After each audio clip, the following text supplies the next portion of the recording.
सुजाता के प्रोफेसर आज यहाँ पे सभी का स्वागत करती हूँ। आज हम यहाँ पे मेंस्ट्रुअल हाइजीन दी। मेंस्ट्रुअल हाइजीन मतलब मासिक धर्म से स्वच्छता से संबंधित जो डे एक को निर्धारित किया गया है 28 मई को, जो कि उस दिन छुट्टी होने के कारण नहीं हम लोग सेलिब्रेट कर पाए, वो आज के दिन हम लोग कर रहे हैं। मासिक धर्म स्वच्छता आप सबको पता है कि ये कितना महत्वपूर्ण विषय है हर महिला के लिए, हर लड़की के लिए। 28 मई को हम लोग यहाँ पे जो मनाते हैं, इसके पीछे पता है 28 मई तारीख क्यों दी गई है? इसलिए दी गई है कि लगभग हर महिला का जो महीना होता है, हम मान के चलते हैं 28 दिन, एकदम तो नहीं होता लेकिन लगभग थोड़ा आगे थोड़ा पीछे होता है। और मई का महीना क्या होता है? 5वां महीना। 5वां महीना तो महीना कितने दिन का होता है? लगभग 4 से 5 दिन। इसलिए 28 मई को जो है माहवारी स्वच्छता दिवस के रूप में हम सेलिब्रेट करते हैं। इस वर्ष की जो थीम है together for period friendly world, मतलब क्योंकि इसके पीछे बहुत से मिथ्स होते हैं, बहुत से संकोच है, शर्म है, अभी भी सामाजिक बहुत तरह की भ्रांतियां हैं जिसके बारे में हम खुल के हम अपने घर के पुरुष से ही नहीं बात कर पाते। तो आज उसी भ्रांतियों को तोड़ने के लिए हम यहाँ इकट्ठे हुए हैं और ये इसीलिए मनाया जाता है कि चलो कम से कम साल में एक बार फिर से हम उसी पे चर्चा करें। तो हमारे साथ प्रोफेसर अंजू अग्रवाल जो हेड ऑफ डिपार्टमेंट है इस डिपार्टमेंट की, और वो कुछ कहेंगी, फिर हम लोग अपने प्रोग्राम को आगे बढ़ाएंगे। Thank you Sujata.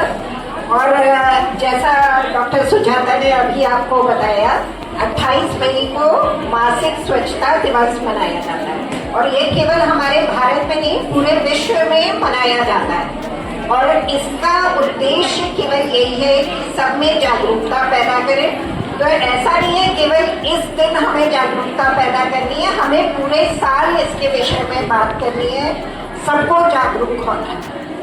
ठीक है, तो अब कोई ये बताएगा कि माहवारी कितनी उम्र में शुरू होती है लड़कियों को?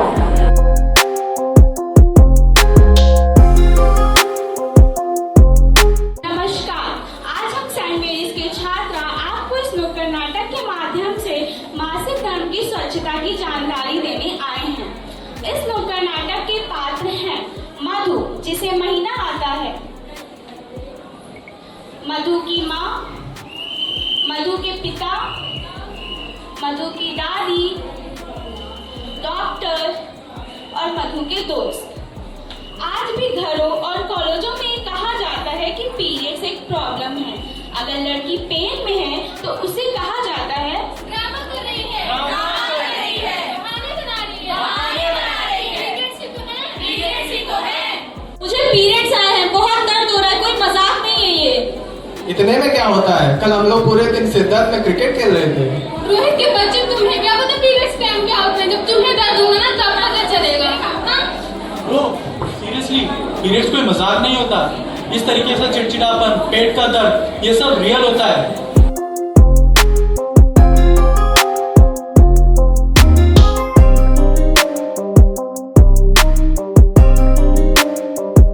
हम आपको बताएंगे मासिक धर्म के दौरान हमें क्या काम करने चाहिए और क्या नहीं। पैड को 4 से 6 घंटे में बदलें। पैड को बहुत लंबे समय तक न इस्तेमाल करें। हाथ व निचले हिस्से को गुनगुने पानी से धोएं। बिना हाथ धोए पैड का इस्तेमाल ना करें। पैड इस्तेमाल करने के बाद उसको लपेट कर डस्टबिन में डालें। पैड को खुली जगह पे या फिर टॉयलेट में ना फेंकें, उसको डस्टबिन में ही फेंकें। साफ और कॉटन का कपड़े का इस्तेमाल करें। गीले और सूती कपड़े का इस्तेमाल ना करें। अपने पीरियड चक्र का ध्यान रखें।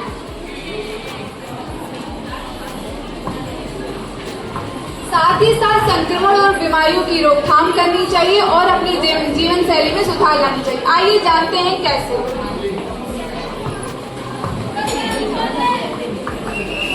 संतुलित और पौष्टिक आहार लें, जैसे कि हरी सब्जियां, फल, दूध, दाल इत्यादि। बहुत ज्यादा जंक फूड और तला भुना खाना ना खाइए। रोजाना पर्याप्त पानी का सेवन लें। पानी कम ना पिए। हल्का व्यायाम करें। बहुत ज्यादा मेहनत और भारी व्यायाम ना करें। साफ सफाई का ध्यान रखें और रोजाना शरीर और प्राइवेट पार्ट की सफाई पर लापरवाही ना करें। तनाव कम करने के लिए खुद को शांत रखें। देर रात तक ना जगे। अपने शरीर में होने वाले हर एक बदलाव पर ध्यान दें। इन दिनों में चिंता ना करें। सफाई करेंगे, स्वच्छ रहेंगे। जैसे मैम ने कहा कि कुछ भ्रांतियां हैं जो हमारी दादी नानी या जो पुराने लोग कहते हैं कि पीरियड के टाइम दौड़ खेलना नहीं चाहिए, ये सब नहीं छूना चाहिए। बेसिकली इसलिए बनाया गया था ताकि जो स्त्री है उसको थोड़ा आराम मिल सके उन दिनों। जैसे किचन में जाना अलाउड नहीं था, उसका मतलब ये था कि उन दिनों थोड़ा सा आराम मिले, मगर ऐसा कुछ नहीं है। अगर वो स्वच्छता रखती है तो वो अपना नॉर्मल सारा रूटीन का काम करती है जहाँ तक उसको लगे कि उसमें क्षमता है। अगर उससे लगे बहुत थकावट हो रही है, कोई पेट में ज्यादा दिक्कत है, तो उसको सलाह भी ले लेनी चाहिए कि ऐसी दवाइयाँ भी हैं जिससे कि उन सिम्टम्स में हम लोगों को आराम मिल सकता है। तो ऐसा नहीं है, ये बहुत ही सामान्य प्रक्रिया है जो हमारी शारीरिक एक नॉर्मल प्रक्रिया है, मगर हमें इसके लिए बहुत जागरूक रहना है और सतर्क रहना है। जैसा कि बताया गया कि कपड़ा वपड़ा नहीं लेना, उससे संक्रमण हो जाता है और आगे भविष्य में कैंसर होने के भी चांस होते हैं इन्फेक्शन होने की वजह से। तो समय समय पे इसके लिए, जैसे आज ये कार्यक्रम बहुत अच्छा हुआ है, जागरूकता के लिए हमें बहुत जागरूक होना है। अपने आने वाली जनरेशन, अपनी लड़कियों को और जो यंग जनरेशन है, हमें वो अपने विचार उन पे नहीं थोपने कि हमने ऐसा किया, हमने ये कपड़ा लिया, हमारे जमाने में ये होता था, तो अब ऐसा नहीं है। तो हमें समय के साथ चलना है और नए बदलावों को और डॉक्टर सलाह को अपनाना है। में आराम मिलता है, तो उसके विषय में वो थोड़ा। Thank you ma'am. तो आज आप लोगों ने देखा कि कितने अच्छे तरीके से हमारे नर्सिंग के बच्चों ने बहुत ही सरल शब्दों में आप लोगों को समझाया कि मेंस्ट्रुअल हाइजीन और पीरियड्स की क्या क्या समस्याएं हो सकती है।